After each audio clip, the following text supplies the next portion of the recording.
I am endlessly interested in learning about AI and how that is being implemented inside of music. So I just barely listened to your Slamcast. That is their podcast, right? Slamcast, Slam Academy podcast, something like that. I listened to your podcast on there, and you started touching that, and I was floored by some of the things that you were saying, because a lot of the interaction that I see online in relation to AI is this absolute disgust. It's, coming from creators. And, there is the artist part of me that's like, I get that. I really, really do. There's, you wander into the realm of, is this true art? Are you stealing it? Is it, have you paid your dues? Have you grinded your face off the way that we did? So on and so forth. And on the more innovative, geeky, side, I'm like, this is so cool. There's so much stuff coming out right now.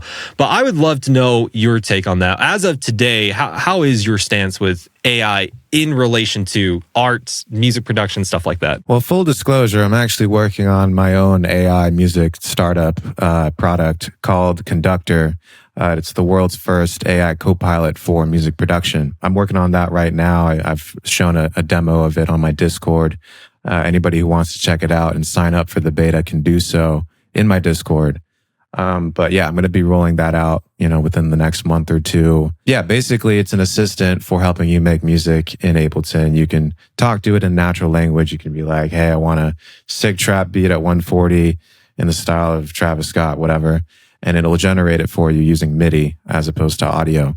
So it's a little bit more flexible that way. In general, my stance is for AI and art and music is generally positive. I think I understand that the disgust, I don't really with, the Suno Udio paradigm where you're just typing in a sentence and boom, a full song pops out and you can say you made that song, I mean, I think there's nothing wrong with that if you're just trying to make meme music or background music or even just like, a generic sounding song. For me personally, it's just creatively unfulfilling. It's like I need a little bit of struggle to sort of take ownership over the work. And that's what I'm sort of trying to do with Conductor, is to sort of leverage these tools and find a middle ground where, you are still the creative driver. And things like AI are just helping you get there faster. That, I feel like, is, like I said, one of the healthiest views on AI music, because I agree with you. The idea that you type in a sentence and an algorithm, a device, a server, whatever, does all the heavy lifting for you. Yeah, there is absolutely something to be said that there is a fulfillment in the struggle. There is a fulfillment in the artistic wrestle, right? At the end of the day, we just did a podcast with Nick Sherwink, and the thing that he said was there's a difference between producers and artists, right? Producers understand the math and the science of creating music, where artists are the ones that learn how to extract their soul into an audio form, right? Or into whatever form that they want to. And so like you were saying, like with Suno or Udio, that absolutely, I guess, technically checks the box on the producer side, but it absolutely does not check the box on the artistic side. Would you agree with that? Yeah, I'm not sure I would necessarily create such a stark dividing line between producers and artists. I guess I identify as both. I've been a producer for my, very long time. And I guess for me, the dividing line is when I think artist, I think like a singer, a rapper, someone who does vocals over the top of a beat, and the producer makes the beat, I guess. But I think there's artistry in all of it. Even mixing and purely engineering, things like that, mastering. I think there's artistry in that as well. But yeah, I think also AI can help with all of that. But yeah, I agree with the general sentiment. I mean, I think there's going to be a distinction, and there probably already is, between music that is functional, right? Music that is just like a playlist for you to study to or fall asleep to, the 24/7 chill hop beats to take a nap to, stuff like that. Like that can be all AI generated, and I don't think most people are going to know the difference or care about the difference. I think it's just a fact that a lot of music, maybe most music, is just there to serve a function, a purpose, whether it to be chill you out or just, help you work out or whatever. And that can be easily done by AI probably now. But then there is also music that you listen to because you want to hear a point of view. You want to hear a perspective from an actual human being. And I think that is still going to matter. But how much it matters, how many people are going to care, what what kind of artistry will sort of, still be human-centered? I don't know. Those are all open questions. If someone is listening to this podcast right now, and because I could foresee that some people being super turned off by the idea of AI creation, what would you say to them? Because I mean, you started to touch on that, which is this is just a tool to help you in your artistic journey, and there are definitely some people in our space that like they see this as the end all be all, like the most heretical cardinal sin that you could commit. The cardinal sin of EDM right here. We're on the verge of being excommunicated from the EDM church. How would you help cool their senses with that? What would you say to them? I mean, just take AI out of the equation. I could go on Splice right now. I could find 5 different Splice loops, put them together into Ableton. Boom, I have a song. So there's already these shortcuts, I guess, to making professional sounding music quite easily without any of this newfangled technology, right? And there's always been accusations of cheating, right? I mean, go back to like the 80s and 90s where sampling was a huge thing. So many people called early hip hop cheating because it was just ripping off old vinyl records. At the end of the day, we're all of us are standing on shoulders of giants, right? I didn't make Ableton. I didn't make Serum. I didn't make most of the drum samples that I use. I'm sort of outsourcing a lot of that work to other artists, other engineers, other, designers to sort of help me with my artistic vision. So the idea that any of us are doing it completely alone, I think is a little misguided. And sort of AI, I guess, is just the next iteration of that. I mean, at the end of the day, it's just all of our human knowledge and interest and data sort of smushed together through statistical analysis. And why not take advantage of that? The battlefield may have changed, but the war has always been the same, right? The war of art, which is, not to reference the book. That's not what I'm talking about. It is the war of art, though, right? Which is this struggle, this fight, this wrestle of learn how to create art and to lean into that very creative side of you and to see the tools around you and to synergize all that into something tangible, into some experience that people can have. And the tools, the battlefield, whatever you want to say, is going to change over time. Like you were saying, back in the 80s, they had samples. That was one of the new tools. The battlefield changed, and a lot of people were upset about that. Along came DAWs, which were much more accessible to the public, and plugins, and then presets to those plugins, and then samples from the presets of those plugins. If we take a step back and look at the macro view, it's ridiculous to from what I'm hearing you saying, and I think I absolutely agree with you. It's ridiculous to not see this as just the newest iteration of the same question that has been asked for probably forever, since the beginning of making music, probably, right? Totally. And, I'm not denying that certain things get lost along the way. Like even now when I'm working with students who are relying a lot on Splice samples, they come to realize that in itself is limiting, right? You can only do so much with a Splice sample. Yeah, there are definitely trade-offs along the way.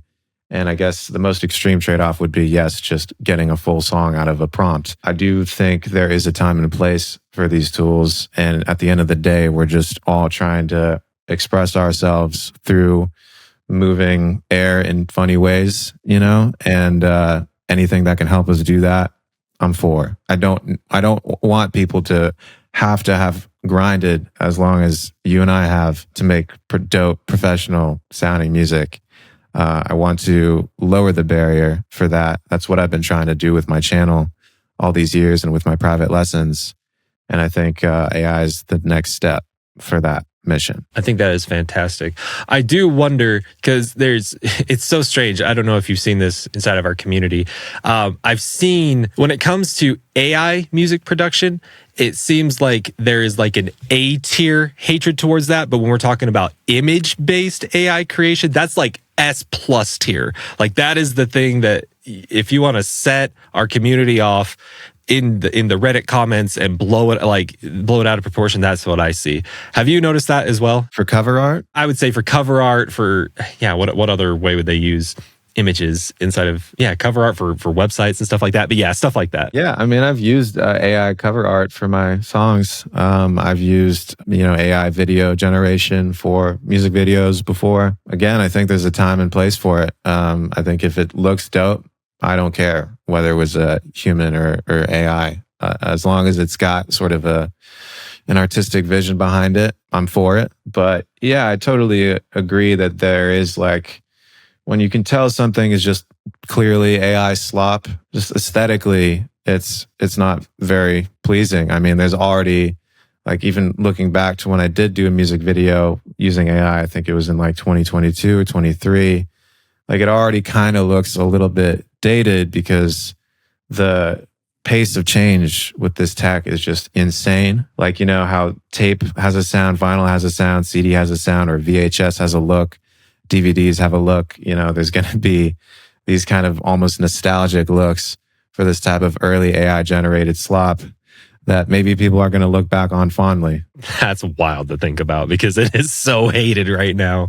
But you're right. It absolutely could be known as the 2020s AI art style, right? With the 16 fingers and the the weird windowsills and stuff. Did you see everything that happened with Andrew Huang and his card set and all that? I did not. He made a deck of cards, and it's specific to music creation. It was a really clever idea. Like there's things on the cards that help you create music, randomly. So you shuffle the cards and you lay the cards out, and it's prompts for you to. It's such a good idea. It's such a good idea. The art that was on the card, that's what really caused a stir, because some images looked very AI generated, and that caused a huge fuss to the point where he had to make a response video to it, saying, like, I didn't just AI this, I hired someone, and then the person I hired used some AI, but he didn't just like take it off. And I just sat there thinking, what is the big problem here? Because if the big problem is the application of AI, shut up. Like, it's not that big a deal. This is just like what me and Tim were talking about. It's just him using the thing. But what seemed to be the issue, if I'm understanding the argument correctly, is that there's a lot of concern about stealing when it comes to AI, them being trained on things. I don't know if that necessarily applies to, like, is it Udio or Udio? How do we? I think it's Udio. Udio or Suno. So I don't know that. But so if there's someone listening right now and it's like, yeah, guys, but you're completely missing the point. It's not AI creation. It's that it's trained on in unethical ways. What would you say to them? No, I think that's a great point. I think that's an excellent point. I didn't see the cards thing. It's a great idea. It sounds a lot like Oblique Strategies, which was a deck of cards that Brian Eno and someone else made for the same purpose in the 70s. But yeah, it's a great idea. As far as AI being trained on our data without our permission, yeah, I do think that's. I do think artists should be compensated for their data. I'm sure there's probably ongoing litigation right now because that's what literally every LLM, Claude, ChatGPT, all of them have done. It's just going to have to be something that is dealt with in the courts, I think. And, with Conductor, with the thing I'm working on with my co-founder, Felipe, we are using training data, but it's based on my work. So, and if we do use other artists' work, we want to do a revenue split type situation. And there are other AI music companies like DataMind with Ben Cantil who do these like revenue splits so that artists are compensated fairly. And speaking of YouTubers like Andrew Huang, another YouTuber named Ben Jordan has a lot of really great videos on this topic about how Udio and Suno are being used to train on all of our work. And I think he did something very clever where he like poisoned his songs to like up the AI training somehow. I haven't watched it. This is such a hard question because if you were to ask us back in 2015, well, I don't know, maybe you were way cutting edge compared to me, but if you were to say, 10 years ago, hey, why, there's going to come a time where you can just type a prompt and audio will be created and you can take that. My little 2015 brain would have exploded. Like there's no way I could have even contained that information. And so asking that question in the next 10 years, like to 2035, what is that going to look like? Just based on what I knew in 2015 to now, we can apply that same logic of me, my mind exploding in 10 years. But I said all that up to ask this impossible question. Where do you think we're going to be in 10 years with AI music? I mean, you know a lot more about this subject than I do. So yeah, what's that going to look like? Yeah, I mean, I think, forget 10 years, I think in the next like 2 years, the difference between AI music and human created music is going to be indistinguishable. Maybe some of it already is with the latest models. So I think that's basically over. Same with video, same with image generation. Basically anything you could do on a computer, I think an AI can do just as well, if not better. So where does that leave us? Well, like I said, I think there's still a place for listeners and people to want to consume music and media from a human, knowing that there's a human behind it, that there's a sort of human point of view behind it. For certain types of artists, for certain songs, like that absolutely matters. Like if you told me that the Skrillex track I was listening to right now was AI generated and it sounded exactly like him and just as good, if not better, maybe part of me would cringe a little bit and I would just still want to hear the real thing. But if like a generic lo-fi hip hop beat was playing and it was AI generated and I'm just using it to study or something, like I'm not going to care. So I think it's just going to depend on the artist, the person listening, what they kind of want to see. And then I think, things like live performance, things like actual in-person events, not through a computer, are probably going to be more important, more valued. There's either going to be fully synthetic, media being created or, this sort of thing, what I'm trying to build or be a part of is this sort of interaction, this hybridization between, an AI and a person working together to make dope art. I think you're absolutely right, which you totally just proved the point to my question, which is, 10 years, screw 10 years, we're gonna do in 2 what we did in 100. Like we're gonna the exponential rate of how fast this thing is growing and becoming is just enormous.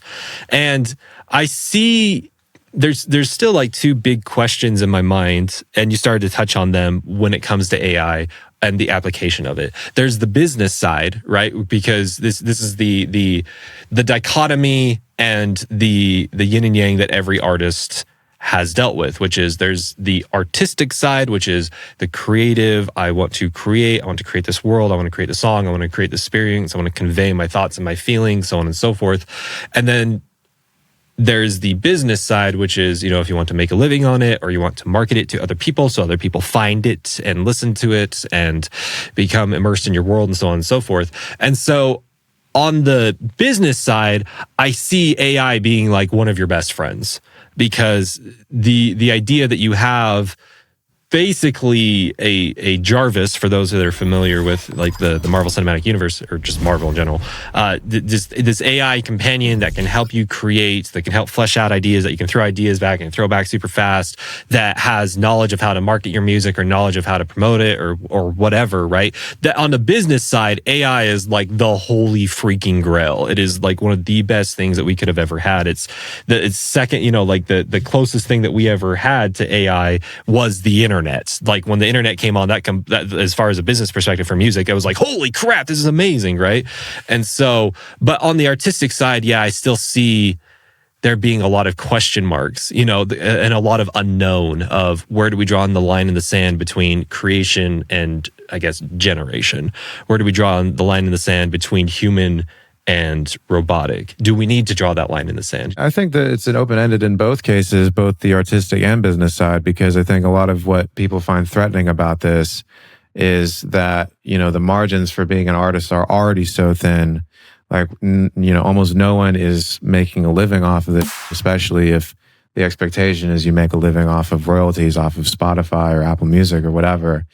I saw a statistic that already like 20% of all the music that's being uploaded to Deezer right now is purely AI generated. If people were like, if you were a lo-fi artist, right, and you were making bank off of getting on these like Spotify editorial playlists, right, and sort of, somehow managing to make a living off that, and I know artists like that, all of a sudden, this AI can make a lo-fi hip-hop you just as good as you. Why would Spotify pay you? Why wouldn't they just make all of their own music?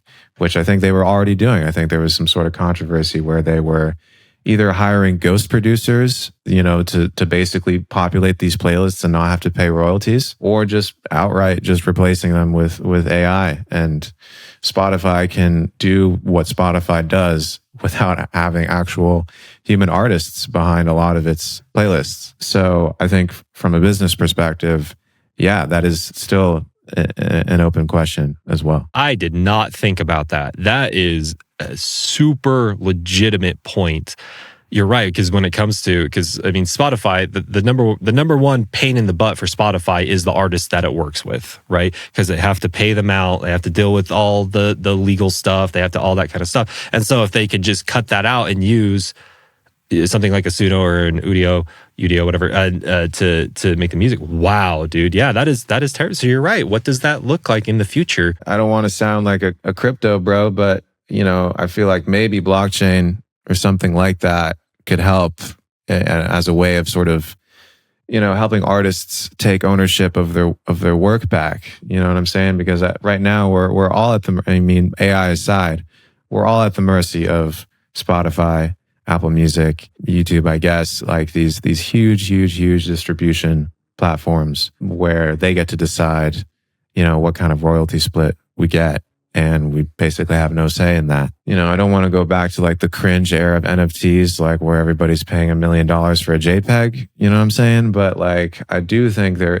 could be a role in that technology for, having artists, monetize their work without having to split so much of their royalties with these huge companies. I'm shouting out Ben Jordan again. He made a great video about the end of capitalism and how we're all sort of participating in this like digital sharecropping economy where we don't own anything. We just subscribe to these, subscription platforms. And with music, it's a similar situation.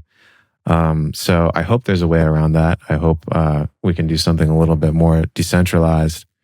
There's another platform called Audius that is like a SoundCloud, but on the blockchain that, I've been involved with, and they're sick.